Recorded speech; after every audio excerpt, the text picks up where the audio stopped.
You ask Tiger to solve. This deals with linear equations with one unknown. The final result is x equals 6. Let's solve it step by step. Group all constants on the right side of the equation. Subtract 4 from both sides. Simplify the arithmetic.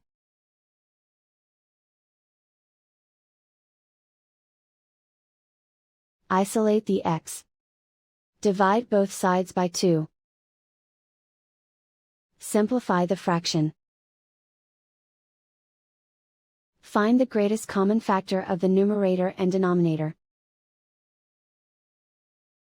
Factor out and cancel the greatest common factor. And so the final result is x equals 6.